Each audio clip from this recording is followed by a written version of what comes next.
Hi, everybody. Welcome you all to the fifth day of 5-day FDP on unlocking innovation, exploring intellectual property rights. We believe actually every human being is different and unique. In that sense, everybody is innovative. But the purpose of this particular FDP is to create some sense of understanding and conceptual clarity about the relevance of intellectual properties, how to protect intellectual assets. Before we go for the formal presentation today, I would like to brief you about the previous 4 days sessions.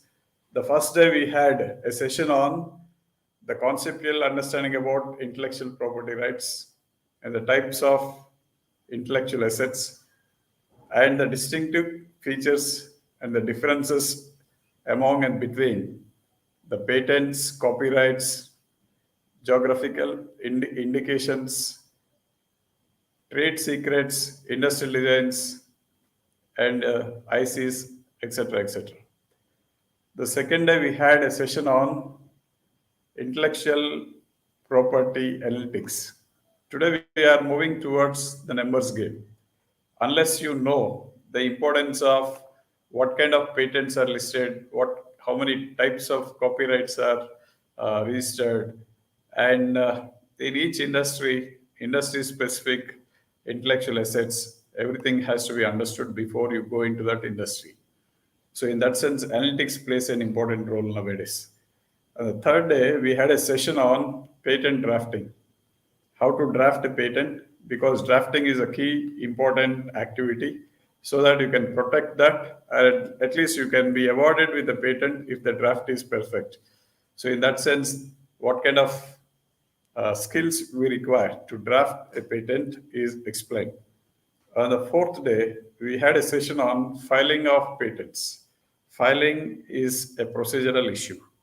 So we have to understand the importance of how to file a patent with the register. So in that context, so this 4-day FDP has given us an chance to understand about various issues relating with intellectual property rights. So you see, intellectual assets are the creative outcomes of an intelligent person or a creative person, so that the person who created, who is having that uniqueness, who has put up a lot of efforts, has to get some understanding, some benefit. At the same time, the society should also get some benefit. So intellectual property system or IP system must provide a mechanism for satisfying both the patent creators as well as the society at large. So on this occasion, we are very happy to associate with Novel Patenting Organization. So on this particular occasion, I profusely thank Madam Himabindu for accepting our request to depute her resource for all these 4 days to engage the faculty members of various commerce and management institutions throughout the country.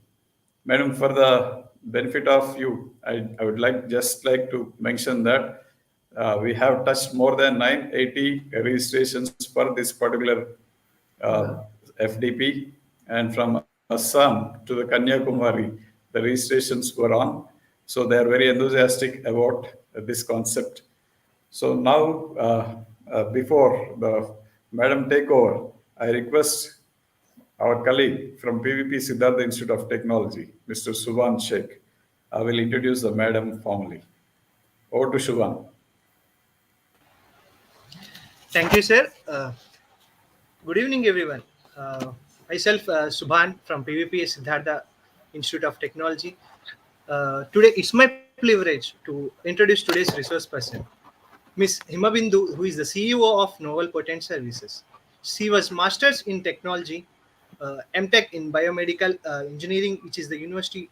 She is the university topper. She is the co-founder and managing director of Novel Patent Services, which offers unique business solutions in the domain of IPR.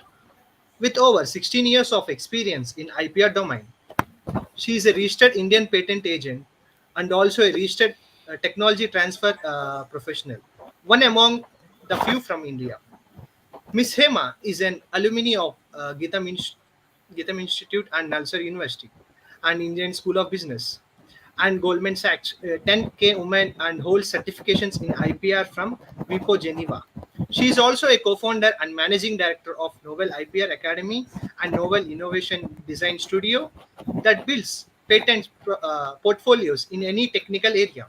She was awarded with Exceptional Women of Excellence by the Women Economic Forum at Netherlands on the eve of International Women's Day on March 8, 2018. She is a steering committee of National Research and Development Council of Visakhapatnam and also a guest faculty on panel of BC MSME, which is Ministry of Micro, Small and Medium Enterprises, Government of India. She is the EC member on the board of Institutional Committee for STEM Research, Cell Research.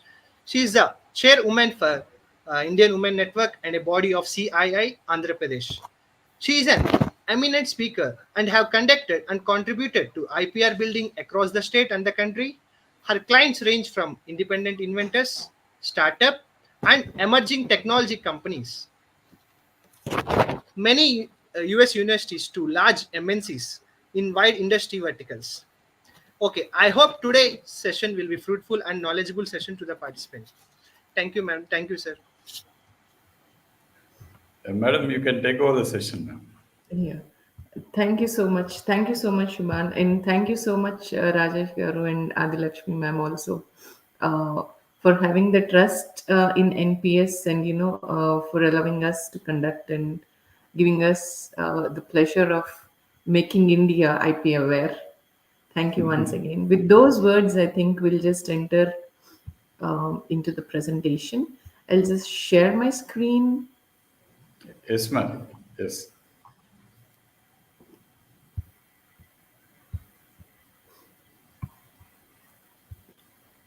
Yeah, I hope it's visible right now, my screen, sir. Yes, ma'am. Wonderful. But you can Thank put it you. in PPT mode. Yes. Perfect, Yeah, ma'am. Perfect. thank you. Thank you all so much. And FDP is really one of the, good thing that's going across India right now with PVP Siddhartha. I'll just try to skip this slide because most of my peers, like who have presented in your 4 days before me, mostly have covered all of these things about novel patterns. So I just wanted to put this slide in order to let you know that there is a job opportunity other than IT, or there is a job opportunity in the IP sector where it gives equal opportunity to the corporates, universities, research units, legal firms, independent inventors as well. To where you would be placing, or they would require IP analysts to be a part of their teams, where we are working as well. Most of the clientele that we work with belong either to any of these five areas or the segments. And currently, the staff that we have, we do support or work for mostly the projects which are given by them. I think this slide is also the one which you all are aware of. Now, today in my talk, we would be talking about management of IP. So, as Rajesh sir took you through the various aspects of what have been done in these 4 days, you have learned to generate, to recognize, to know what's IP initially, and then from there we have moved, how to generate IP, and if at all there is an idea, how yourself that you can write or draft a patent application or generate or draft IP or subsequently file the IP. Now, having said all these, what's the use of IP? Is what and how are we going to leverage that IP, especially is what today's talk is concerned about. And when we talk about IP, we treat it as a property, right? And when we talk about property, So there are usually two sorts of properties that we would like to introduce or tell about.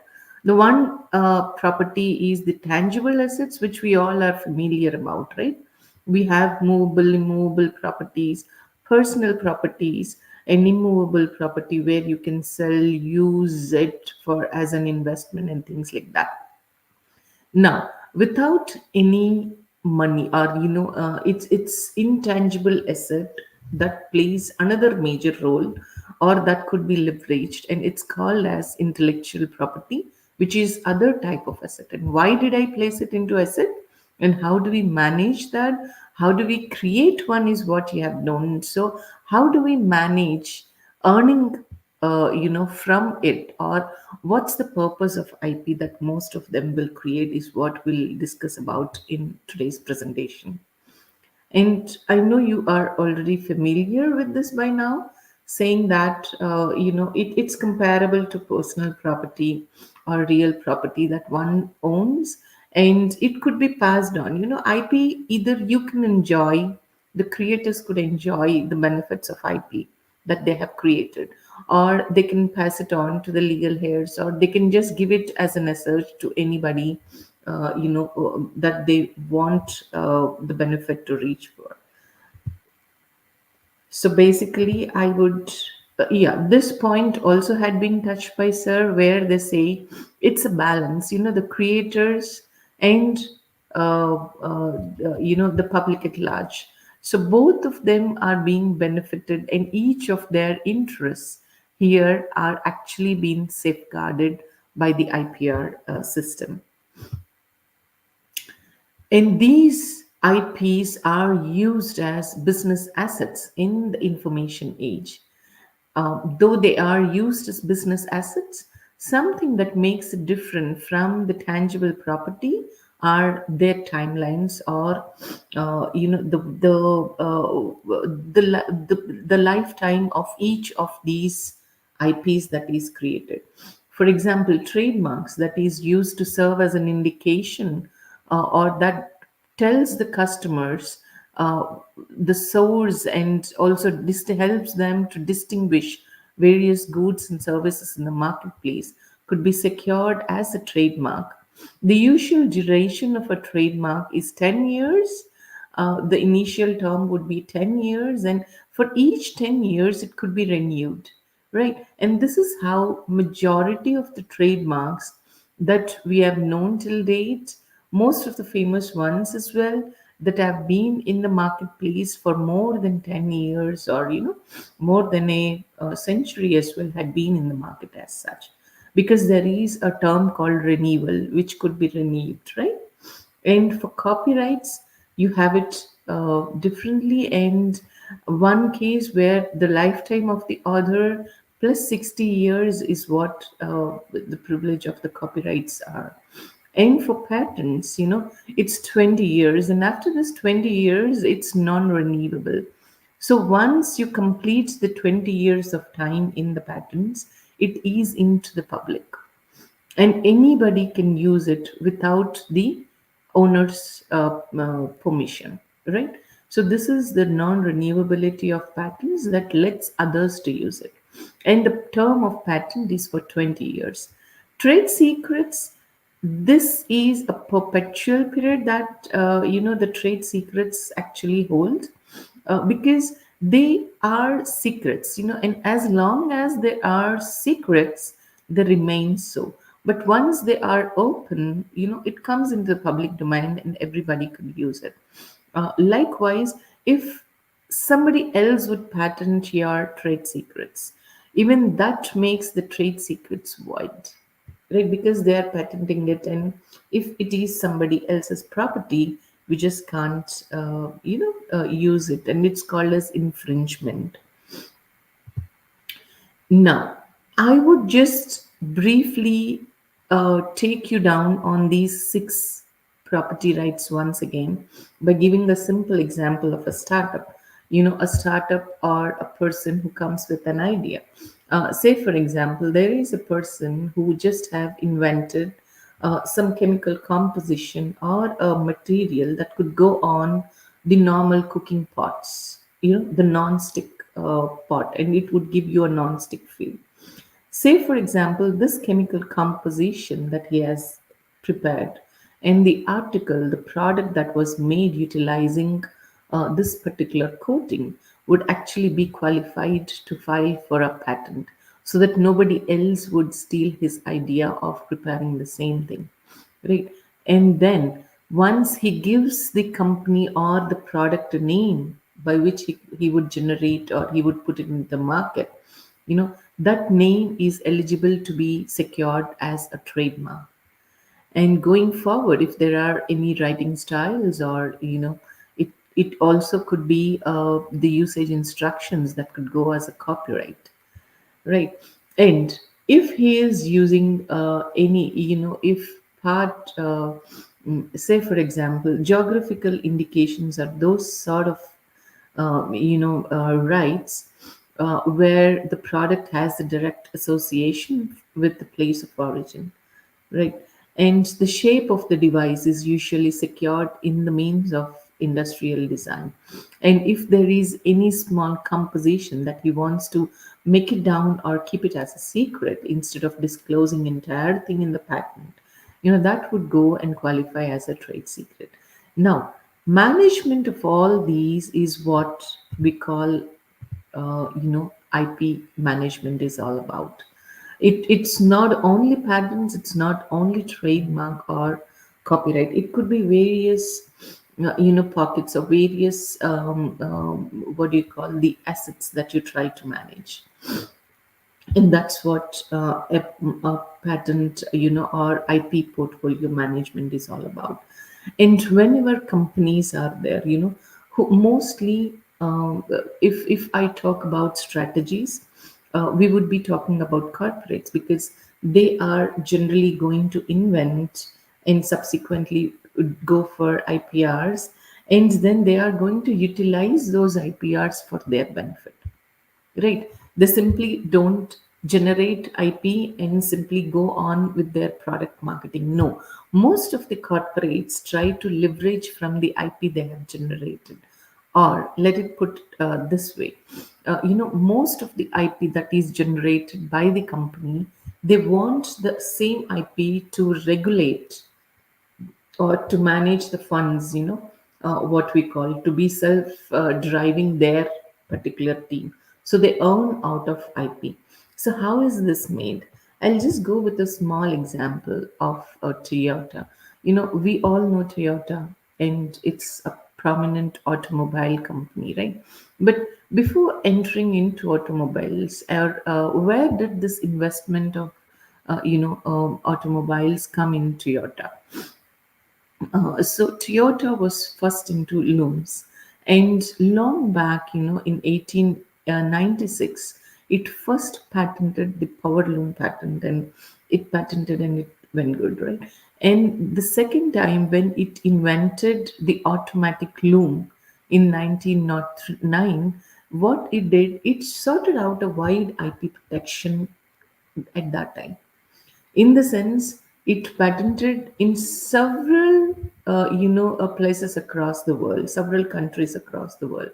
And it beautifully articulated the process of filing, because in 1929, it sold the IP rights of that to a certain party called as Plaid Brothers, which was a British company which took over the patent rights. But the Toyota just kept the rights for US, Japan, and China with themselves. Rest all the places, they have sold it to Plaid Brothers. And this investment, that the amount that it got, by just licensing that patent out, it invested that into the R&D of the automobiles. And thus the 1936 sedan that came out of the Toyota company actually was witnessed. So in this case, we are able to know that patents could be used for investment purposes, where it could drive few of the business needs. Likewise, in each of the sectors, there are n number of patents and the companies that utilize them. Few of them generate patents and then safeguard them. In order to secure them, they file for patents, and once they secure the patents, then they go into the market, do the sales, and generate money. And you know what? Patents never generate money as such, but they protect the profits that you earn out of products. In the sense, the same example of the non-stick pan that we were talking about, that person, once he generates money by selling those frying pans or the non-stick cookware in the market, he would make some profit. So this profit is being secured by means of IP.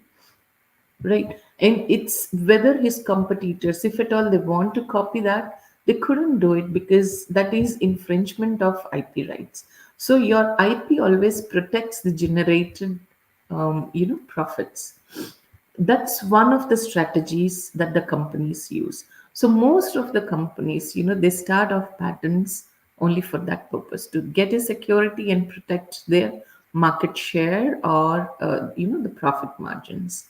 And that's the reason why you have n number of companies investing in doing that. Now, howsoever, there would be companies who would be dealing only with IP and making money out of it. For example, the beautiful example of how IP is leveraged is this first company called as TI, the Texas Instruments. So what it does, it has a beautiful business strategy of leveraging IP.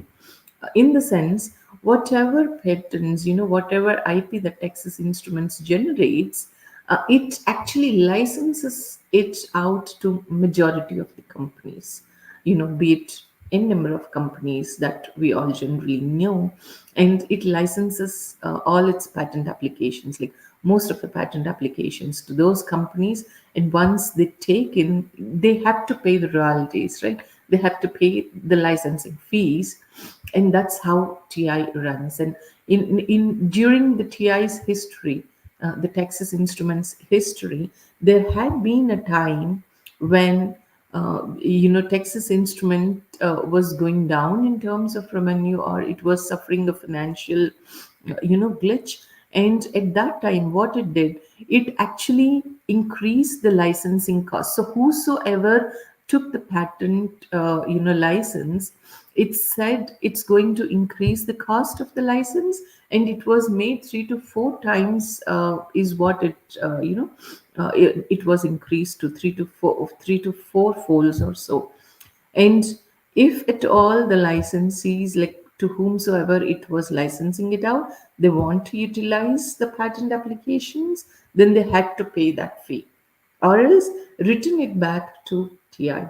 And there was no other go, because their products all were embedded using TI's technologies. So they had to retain the technology and give it back. The amount that TI was asking for.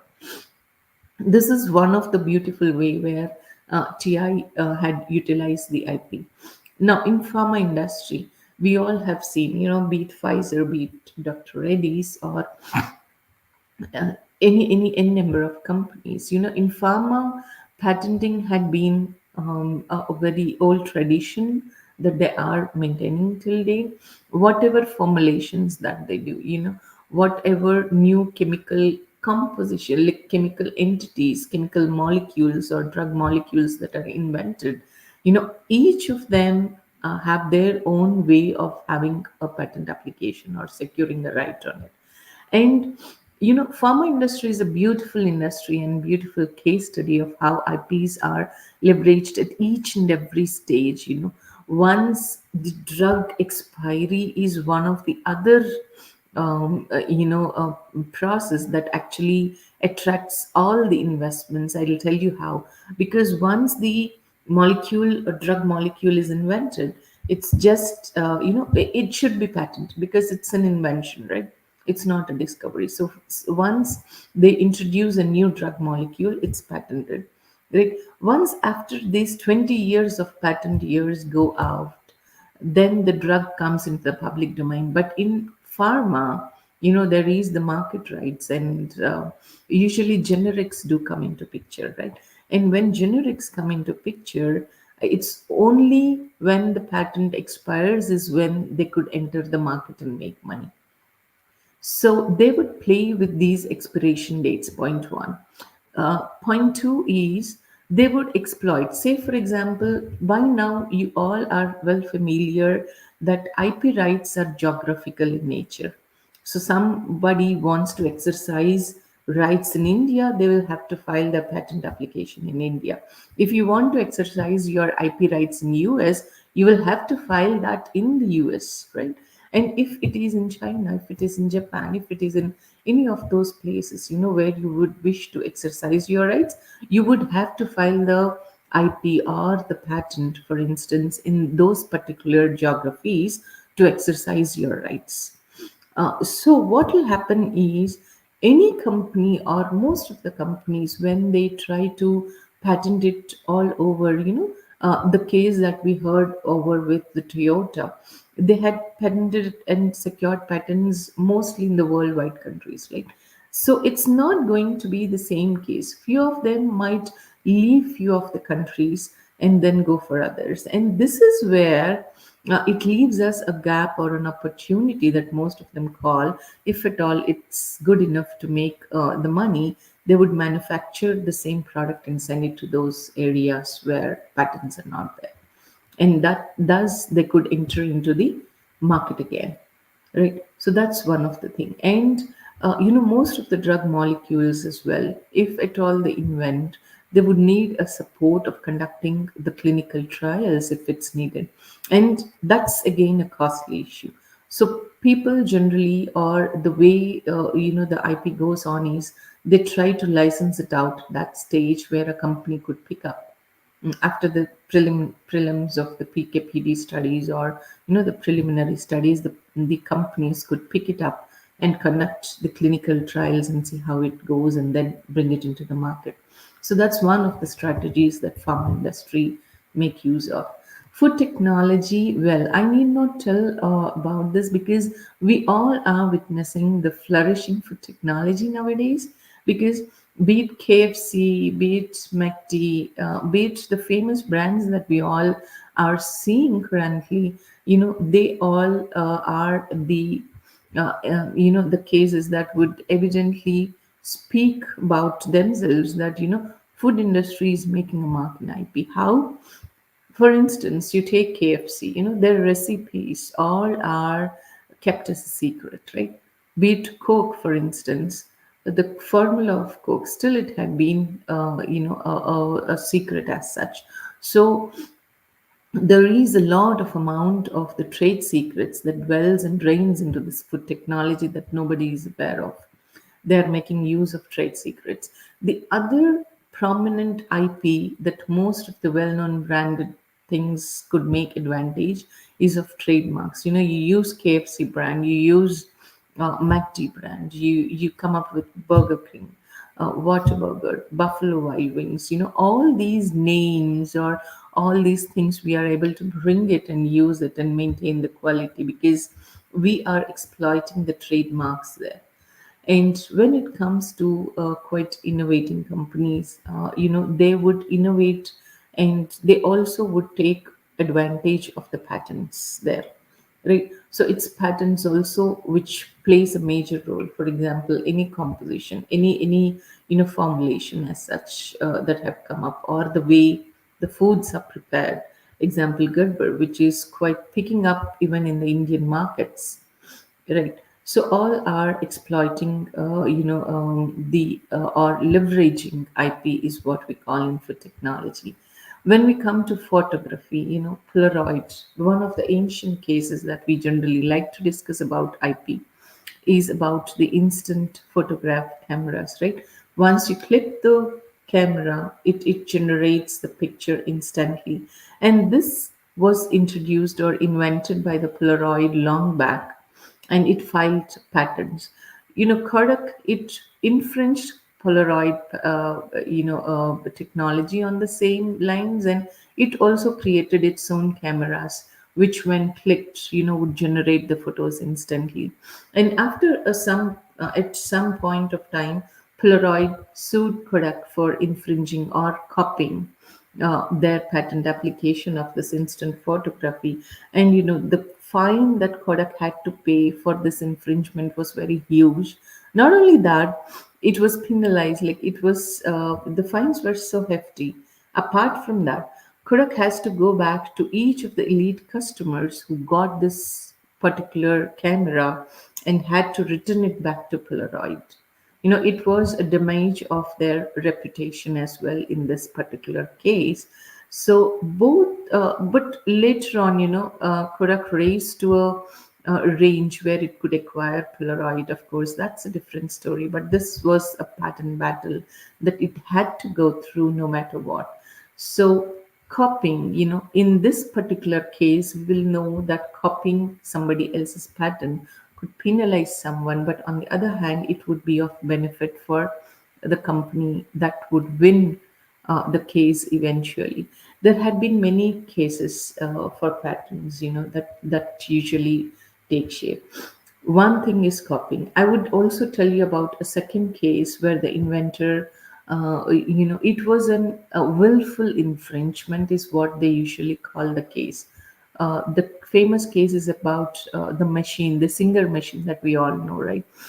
So when this machine was invented, and it was patented by an individual person, so he just launched the machine, the sewing machine, and he was going with it. But then it was copied willfully, because the inventor, though he has a patent, he just can't take the patent worldwide. And there was a businessman who wanted to take the product worldwide, but he didn't have the patent on his name. So, what he did, he willfully copied the patent application that was there.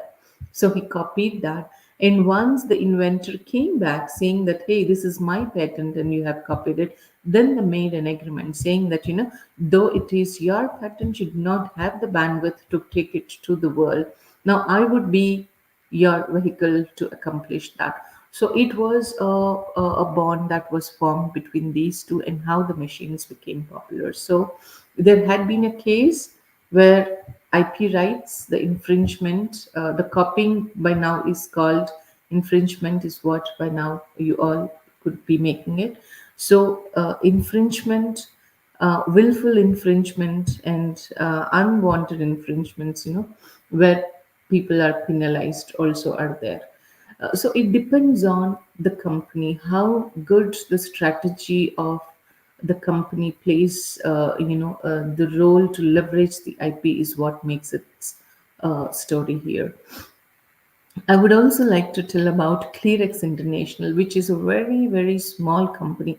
It used to be a very, very small company with, it was just a small company that was started off in making shelves and all.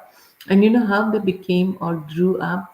They grew up because there had been lots of infringements on their products, and they started suing the people who infringed their product. And that's how Clearex got its attention and started growing, because though it was generating, its publicizing, or the marketing of that company was elevated because of the products that are being infringed, or the infringement cases that it came up, saying that Clearex was inventing something very interesting that always tempted the people to copy or to be infringed, right?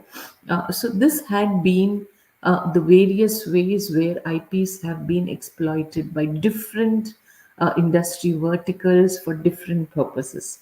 It all depends on how well they use that, right? And whenever IP are generated, one product, usually what startups do, what we do in general, we invent one product, and we just that would, in one product also, it would be a mere innovation that we do, a simple modification or an advancement from the existing art. So it's one step that we go, we file a patent, and people start building a whole company based on this single product, which is not so good in terms of the healthy, the health of the company, if we talk about. The reason being, this is not the one strategy, one area line that you could exploit. Of course, one idea is enough in generating billions of dollars or billions of money, but in terms of the company, each industry, each product has its own lifetime, which have to be carefully utilized, or else once that lifetime is gone, though you tend to promote the product, you would not be receiving the actual benefits of it, right? Few of the examples that we know, especially from the academia and the non-academic fields, especially from India, are these stories. Once you miss the opportunity to file a patent, it's gone forever, because we usually conflict what time would be the best for us to file for a patent. Yeah, most of the researchers that I have seen in my career, be it even the academic people, what they do, they develop the idea, they develop a hypothesis, they conceptualize the hypothesis, they conceptualize the idea, and they start testing it out, right? And while testing, they were always skeptical whether I have to go or not. But if it is a worth pursuing idea, then go for patenting and protect your priority date. Because once you don't, India is a country that follows the rule of first to patent, right? The one who patents it first is the one who gets the IP right on.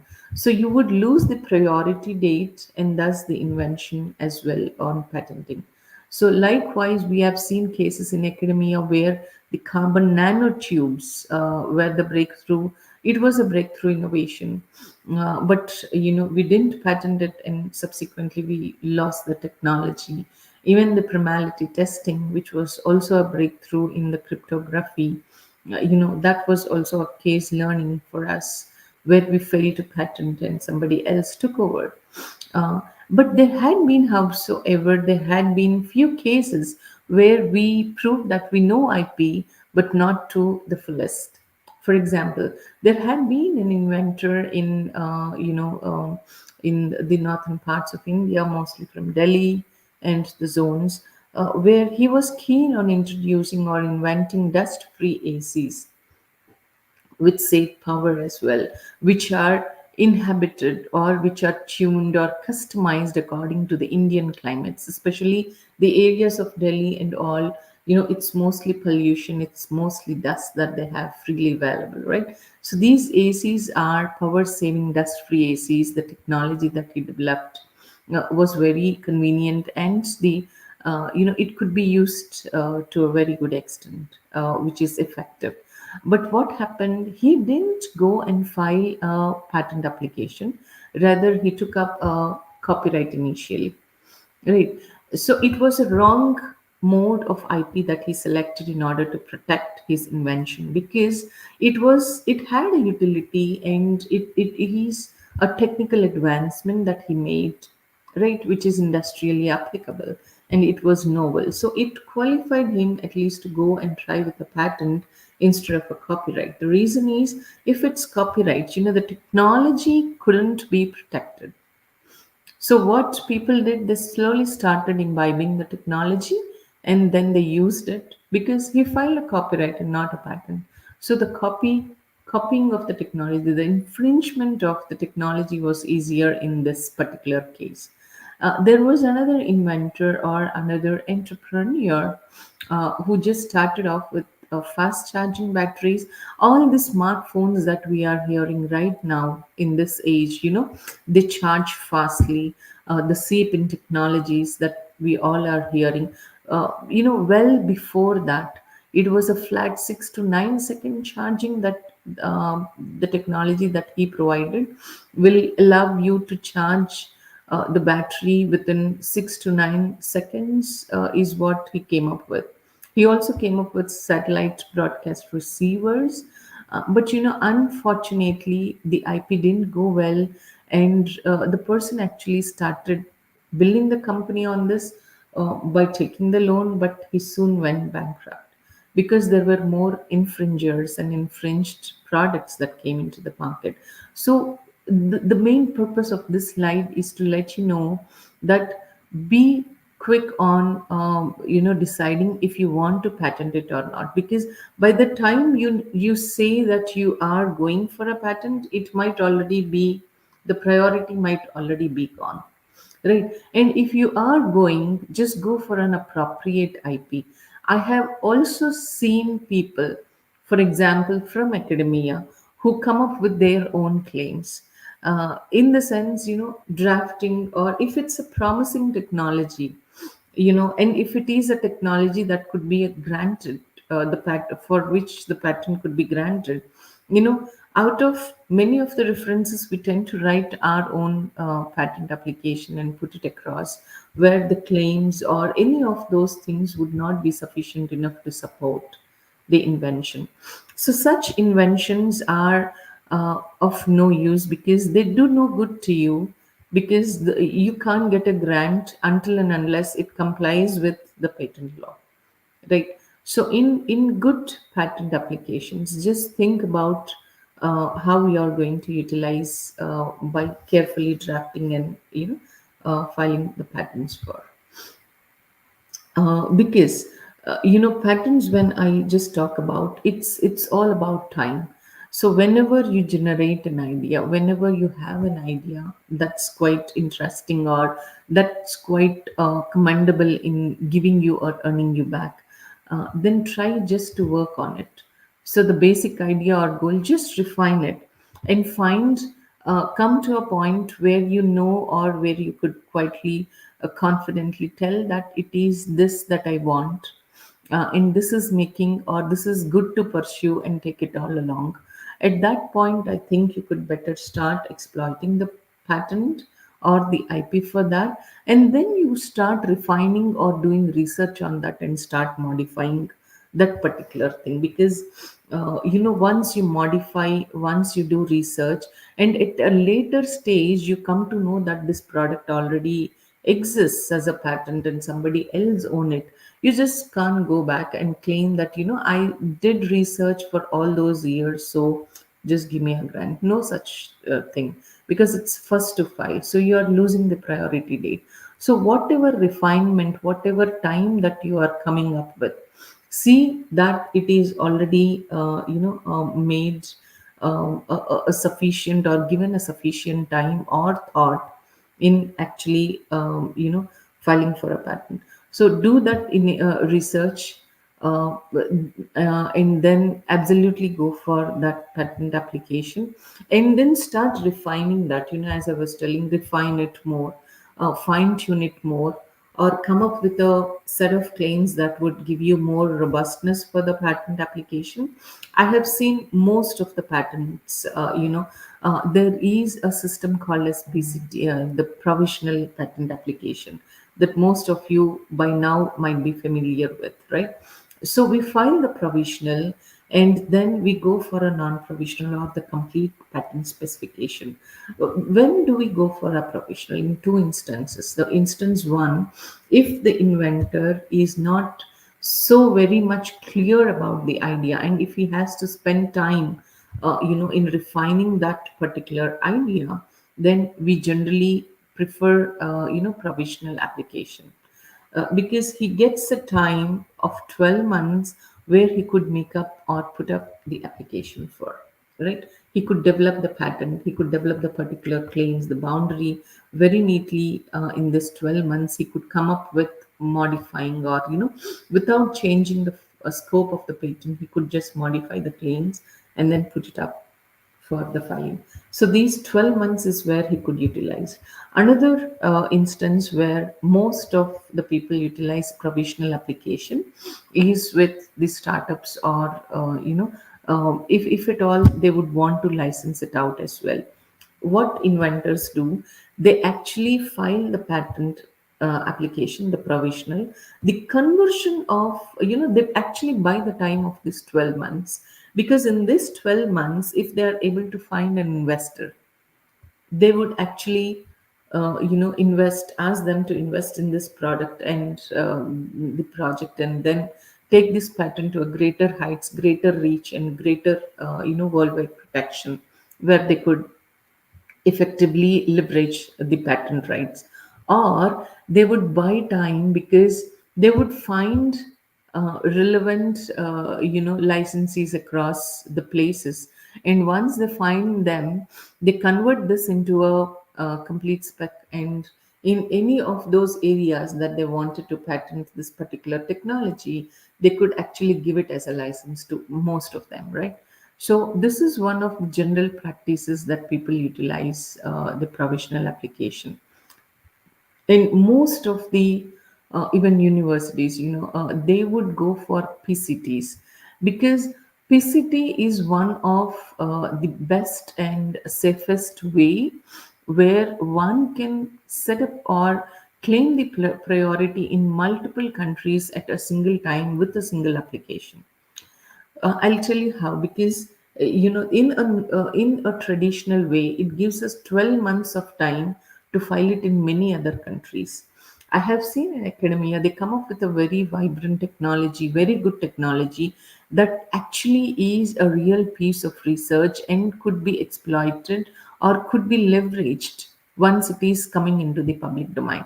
But what the universities do, they only tend to patent if they get a grant. That's enough for them, but they are not thinking beyond that.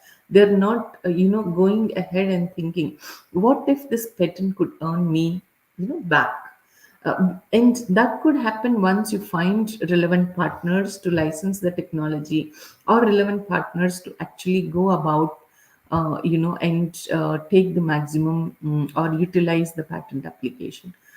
So once you do that, PCT would also be a very good route, because at one shot with one application, that too which is drafted in English, you could claim over for more than 140 countries at the same time, right? So that's one of the options that people could look about. And coming back to this example, like once you do patent application, then refine your idea, because patent gives you sufficient cushion, of those 12 months where you could pursue. And when we talk about pharmaceutical companies, they patent and then they go for clinical trials. And then once the clinical trials get approved, then this patent really is a golden treasure for them.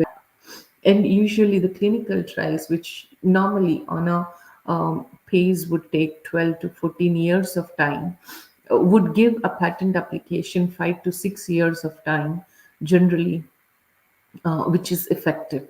And that's the reason why most of the new drugs are actually priced at a higher range when the patents are, effective.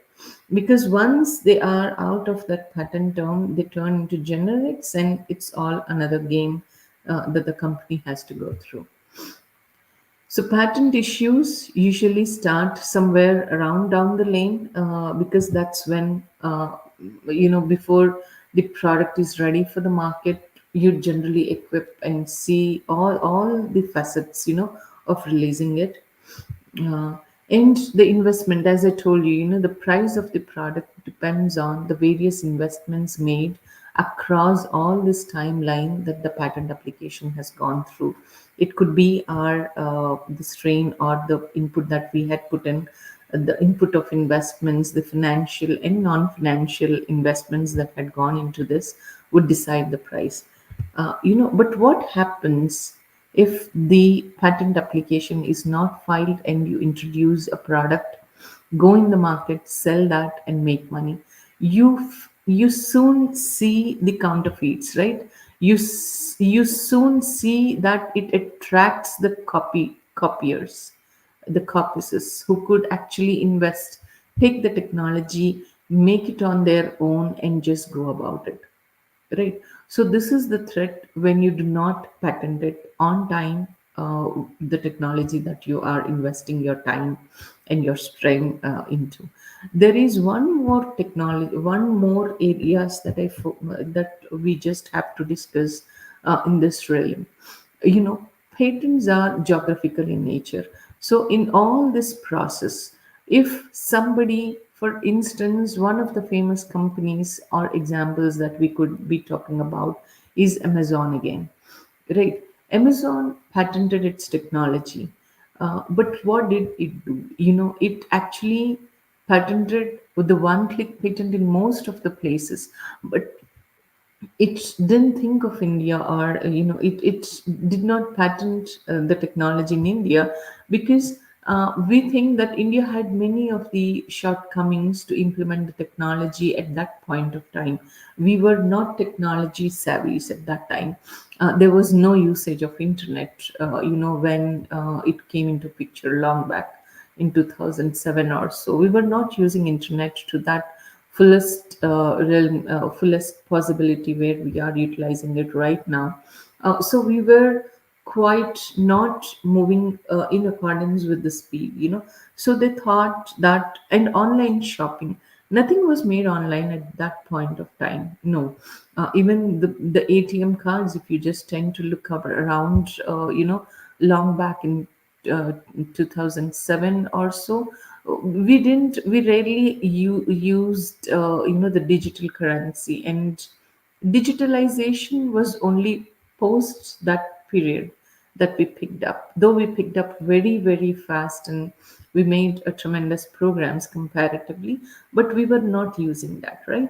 So what happened was, Amazon didn't patent its one click patent in India. So, what does this one click pattern do with Amazon? See, Amazon actually had gone through, it was into various other business, like books and all, and then it came into e-market, e-commerce. And in this space, it created a mark for itself, in the sense, whenever people have to buy any product online, they will have to go through certain steps, certain steps of filling up the form, filling up their billing details, filling up the card details, and filling up the mode of payment, and filling up what not information. It used to go through 7 or 8 steps subsequently in order to purchase a particular product online. And by the time we do all these filling ups, it's time consuming. Point one, anything that's time consuming, there needs processes to make it faster. So it was time consuming. The second hindrance was, the internet speed or the connectivity didn't stay along when these steps were being made, and if any step gets disturbed, again we had to start it from the step number one. So this Amazon's one click patent, it saved time and energy and effort of many of the customers, because once you enter your details, it's kept there, and with one click, you select the product, the payment details are already fed into the system. You just got to select the payment mode, and that's it, you're done. Your address is stored, your everything is stored, and the product gets delivered there. Right. So they have made the online purchasing system more convenient. And what Amazon did, it licensed this particular patent to several companies that did online sales, be it Apple, be it Microsoft. It licensed the technology.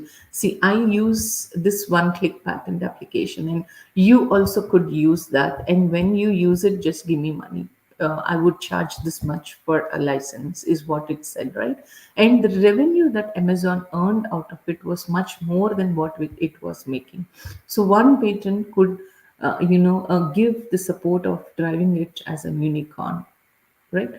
So this was one of the case study, and one more case study out of this Amazon was when it didn't patent it in India.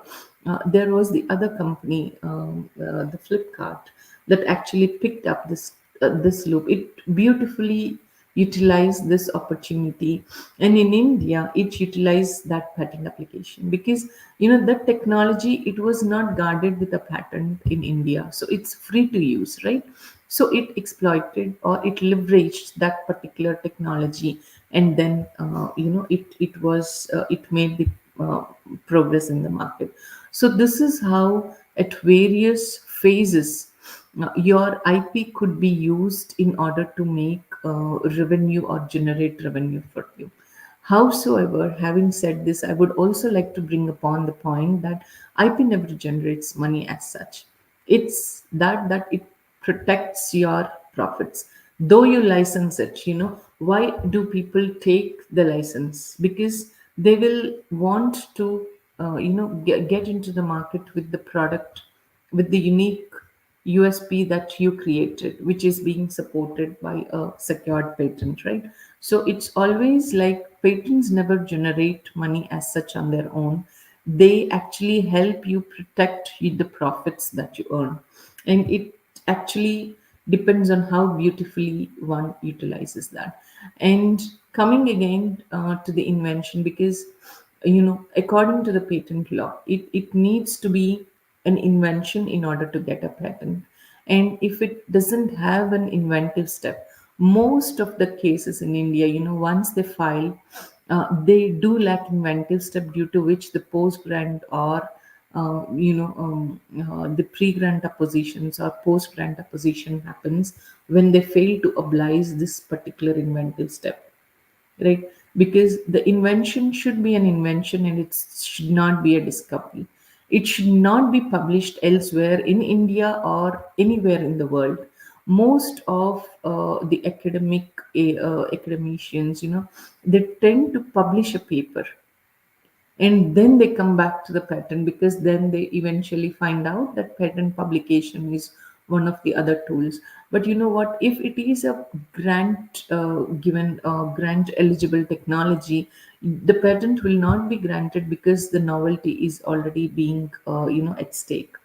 And it should not be in prior use in the public, or anywhere in India or the world, because patent is given for inventions, and once it's known elsewhere, it would become a discovery rather than an invention, right? So that's one of the things that we should be cautious about. And any litigations pertaining to these things, we can go for any oppositions, and then we could just act according to that. This is the Indian patent filing system. And each and every, you file provisional, and decide whether filing complete specification is worth enough in investing or not. If it is, only then go for publication. Because especially for areas like in a CS, the computer science, or any of the programming things, until and unless it is very useful, and the lifetime of these inventions are very finite. They become obsolete very quickly. So by the time these 12 months pass, just it would give you a dipstick evaluation, saying that this particular technology will have utilize it could be utilized down around that period of time or not. And one more step is request for examination. And usually we have 48 months in general. We used to have 48 months for examination. And if at all that long time is what you would wish to take or no, because you can plan the technology life cycle, you can amalgamate it with your IP strategy and the business strategy, and then go about it. Because once the patent is published, and it is not applied for examination, it remains in the public domain. You will not get a patent grant on it, nor you can change and file it after you lose the priority. Because most of the people lose these dates and then come back to us saying that, oh no, you know what, we would want to try it with the grant. So be cautious about the dates, because there are several strategies where people could actually have the oppositions, or in any of the filing procedures that could be hindered. So finally, after you receive the office actions, or in India we call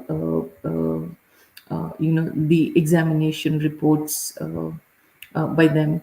And if it is satisfied, you have either a grant or rejection. And if it is a grant, then we got to pay the annual maintenance fee of 20 years. And if at all people forget to pay this annual maintenance fee, again, the patent comes in the public domain, especially in the pharmaceutical sector. Once the annual maintenance fee is not paid, and once the patent gets lapsed, then again the market generic players could come in and pitch in wherever it's possible. So that's one of the strategies that people could utilize. This is the PCT phase that I was talking to you about. traditional, non-traditional, where you could file multiple patents and still multiple countries in patents, and then you still have this 30 to 31 months in few of the countries where you could actually buy the time for. And with this, I think I conclude my presentation till here. So just let me know in case you have like anything, any doubts or so, so that I could just take the doubts.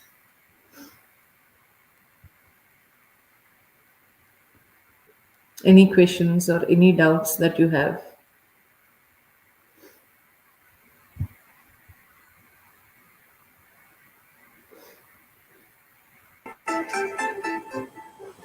Funny.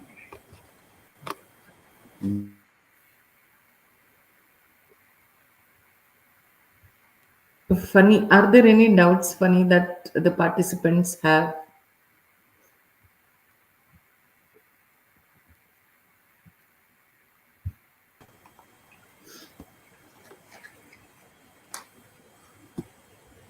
I request all the participants, if any queries are there, you kindly post it on the chat so that the madam can respond.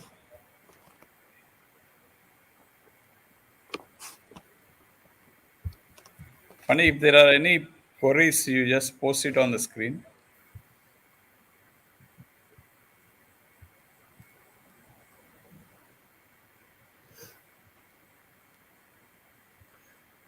There was one question, how does by Mr. Murali Mohan Garu, he asks, how does patented products or solutions or ideas get treated in states that are not signatories to WIPO?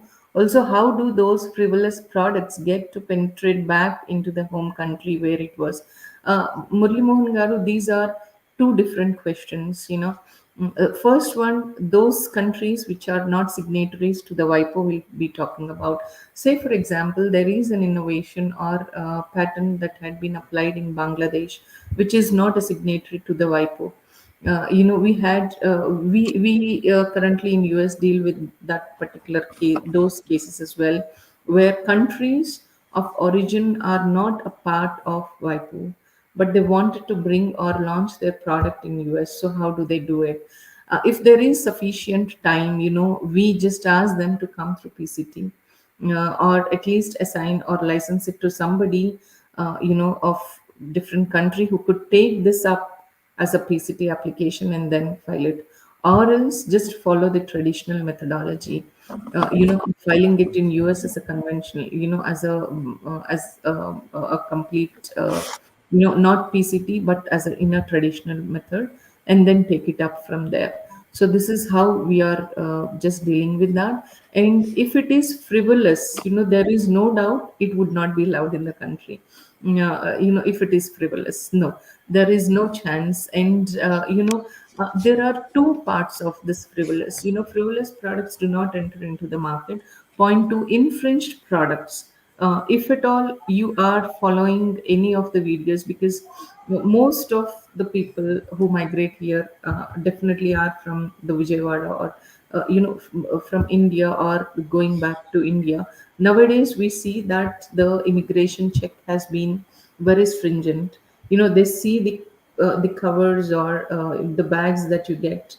If at all they are branded, they would check the genuinity of that product. If something happens, a tampered product is what you're taking, they seize the products then and there itself, and they damage the products if they are infringed products as well.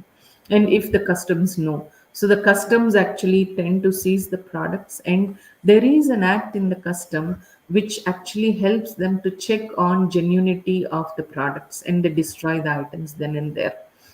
It's not at all allowed. And if it is frivolous in nature, no frivolous activity is allowed to get a patent as well in India according to the rules. So it's not done.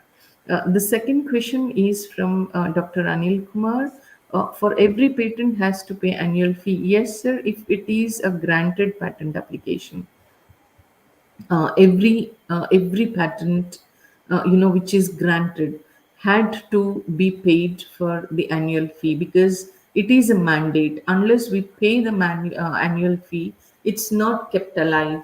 So, in order to keep it alive, keep it so that we could exercise our rights, so it is mandatory that we do pay the fee. So, if there is any other thing that I have missed, please do let me know. Funny, paste the question. Post the question once again. Madam, the question is whether they have to pay the registration fee for the patents every year. It's not I had regarding idea This is registration. another one. Is it by Dr. Pandian? Dr. Pandian, your question is you have a doubt regarding idea registration, not provide IPR certificate. I didn't get this question properly. Are you talking about just a idea that is registered, but you didn't receive a grant certificate from the patent office? And if it is so, it could be because your idea was not granted a patent.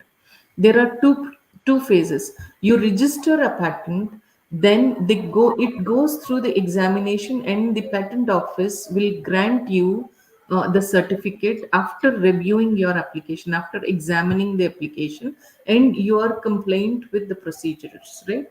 And if you fail to provide the compliance, if you are not able to register, provide the justification for the questions, then they will not grant a particular patent grant, right?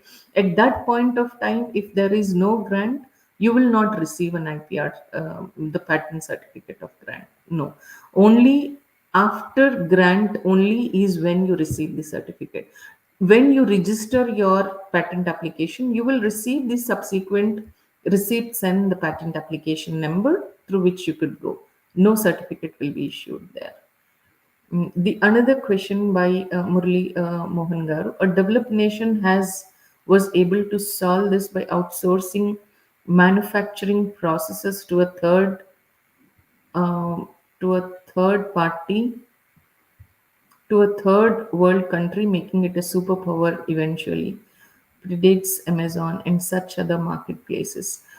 Sir, manufacturing rights are different. You know, the dictating power will always exist with the patent holder rather than the manufacturing companies. If people are able to pay for the manufacturing companies that much, which makes it super commendable, then think about the payment country or the payment authority.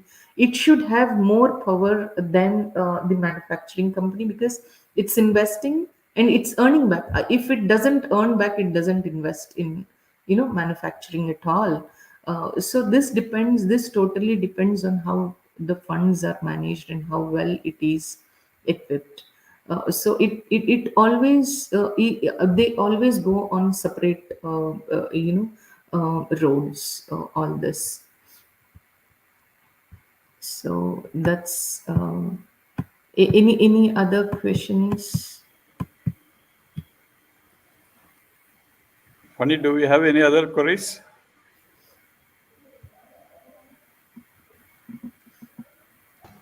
No, sir.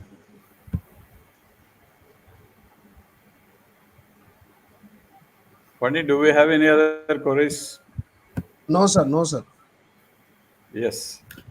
There is one question by Aparna. Do we get a license immediately after getting the patent registered? Ma'am, here the license is different. The patent grant is different. Immediately when you register a patent, you will receive an acknowledgement. When we file the patent application with the relevant patent office, they immediately give you a form, a slip saying that your patent has been registered and on this date, and the fee that you paid. So it says it's like how you get a bill, how you get a receipt for whatever payments you make. It's the same way. It's a proof that you have paid the fee, required fee, and you have actually gone through the patent filing. But registering a patent is different. Getting a grant is different. Once you get a grant, that means you are awarded a patent application. After going through scrutiny, after going through your examination, you will be allowed to, right? You will be awarded a patent, and that is called a grant. And after you get a grant, or before you get a grant, before after you file a patent, you can license it out. Means you can give it to somebody, and have that means you are giving it for somebody, to somebody, to make use of this patent application. So that is licensing. So these three are three separate entities, and you can get a license immediately after you go for a patent filing. Though it is a patent pending and it is still under the process, you could get that, no doubt about it. So we have another question by Dr. AVS Ashok Garu. Filing to granting of patent in India is time consuming. But let me tell you this, sir. Nowadays, it had been very, very fast. The pace with which we are going is like, it's driving us crazy, because we are having the hearings. We got to tend to hear a patent case as well once after we submit the responses to them. So that is going on a very faster pace in India as well, especially if it is a startup, or if it is a woman, one of the filers, or one of the, we are getting a fast track also, and we are going about it. And India has really been picking up very fast nowadays. It's very fast. So it's hardly in months to a few years, if it is on a fast track, that we are getting a patent. So it's not time consuming anymore. In abroad, it takes 6 months. See, these are the self loss. The 6 months, we had South Africa patent, we had Australia, and it is being banned. Being banned in the sense nobody considers them as patent, because in 6 months, usually most of the countries follow the 18-month rule of publication. In 18 months, they remain under secrecy directions. In 6 months, if we give them a grant, and if they start producing that, you set up a manufacturing unit, you set up a processing industry, and you actually go about in manufacturing the product. Then people might come and say that, hey, there is another person who filed before you, but he has gone through, say for example, two instances. In inventor A, he files an application on Jan 1st, 2023, and inventor B, who files a patent application on, say for example, November 1st, 2023, and he goes on a faster pace, gets a patent grant within 6 to 7 months, for example. Now, inventor A is the one who will actually receive the grant, because he is the one who filed it first. He is going in a same, 18 months normal mode. After this patent gets published, then he will actually call, or make a communication saying that, hey, this patent has already had been filed by me, so please restrain yourself. Do not, it's considered as an infringement, so do not manufacture this product. So all these investments are going into vain. There is a patience, factor that also takes in.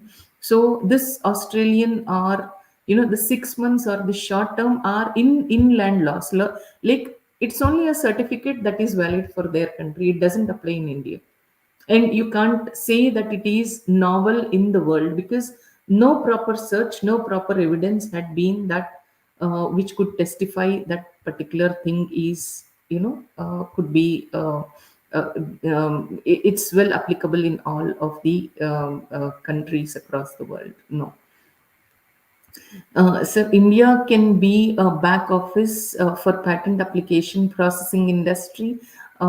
It's not processing industry, but if you go for a PCT, and you can select India as ISA, like International Search Authority could be India, and we can select that. And there is like perks if you do that as well for PCT. Yes, there is a provision of that. Is hardware required for patent filing? Shravani, let me tell you, hardware, it depends on what sort of inventions you file. whether it is required or not is the factor which is dependent on the technology you wish to save or you wish to secure. In most of the cases we utilize, but is it really required? It depends on the instance, like how far we utilize that and how well we draft that. Right? It's circumstantial. I would put it this way: it's circumstantial. It's case dependent. It's not a generalized rule that we could actually take into consideration after we have seen even the development of AI. Right. So I think these, and if there are any, do let me know. You'll have my mail IDs, or you can access my numbers through Madam Adilakshmi ma'am and the management of PVP Siddhartha. Last question, Dr. Herman. Are there provisions for the amendment of a patent application or a granted patent in India? It depends. It again is a circumstantial thing, based on the current circumstances and the areas where you would need the amendment, because there are certain provisions which we usually deal with after we after we take the permission from the relevant examiners, but it depends on how it does go. Sir, ISA, it's the Indian patent application. When we process it through PCT, we will have we will have actually an option of selecting India to be the ISA. Yeah, we do have an option when we actually file the patent. It depends. So thank you all so much once again, and thank you, Rajesh sir, for this opportunity. I think it's been a long, connection with PVP Siddhartha. We Yes, continue, ma'am. we continue the same, and thank you all so Yeah, much, all the participants. Yes, sir. ma'am. From bottom of my heart, I should say profusely thank you very much for organizing. I mean, facilitating all your resource persons for this particular FDP. For the benefit of participants, I would like to mention that Madam has just joined us from Texas, USA.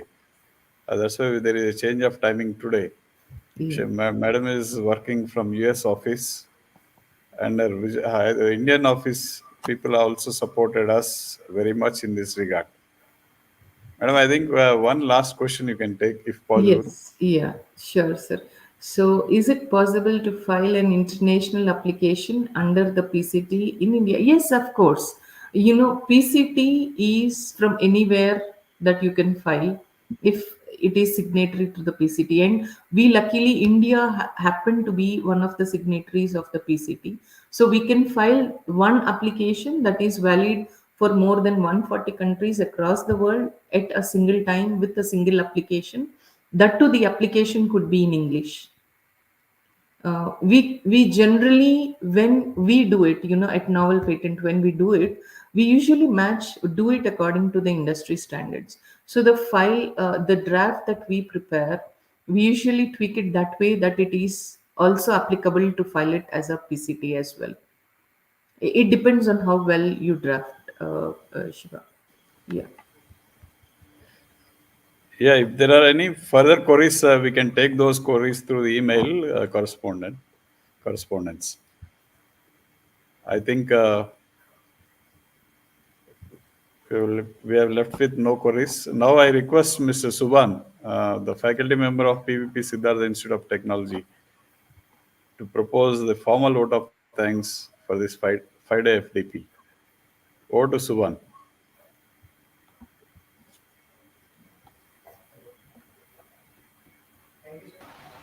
No, wait. Yeah. Thank you, sir. Yeah. Thank you, ma'am, for your wonderful session. It gives me immense pleasure to propose vote of thanks on the occasion of the day 5 in the 5-day online faculty program on unlocking innovation, exploring intellectual property rights. Today, we are very lucky to have Ms. Hemabindu, who is CEO of Novel Patent Services, as a resource person. In the today's session, she explained about management of intellectual property rights and different types of properties and assets which are linked with the IPR, and importance of the patents and IPR role in the competitive era on this world. And I express my heartfelt thanks to our management of Siddhartha Academy of General and Technical Education for conducting this program. And I extend my sincere thanks to Dr. K. Shivaji Babu Garu, Principal of PVP SIT, and my sincere thanks to Dr. Ramesh Meka, who is the Principal of the PV Siddhartha College of Arts and Sciences. I extend my thanks to the convener of this FDP, Dr. Rajesh C. Jampala, who is the Dean Academics and Administration, PB Siddhartha College of Arts and Sciences, and co-convener Dr. P. Adilakshmi Garu, who is a professor and head of department of PVPSIT. And I express the sincere thanks to all the faculty members from the various colleges and institutes who are participating in this FDP from all over the country. Finally, I extend my thanks to all the faculty members of PB Siddhartha and PVPSIT Department of Business Administration for their support and for smooth functioning of this FDP. Thank you, madam. Thank you, sir. Thank you, sir. Thank you, madam. Thank you. I think you can sign off. Thank you all. Yeah, I request all the participants to kindly fill in the feedback so that you will be getting your certificate online. If any issue is there with your feedback, you can get back to us.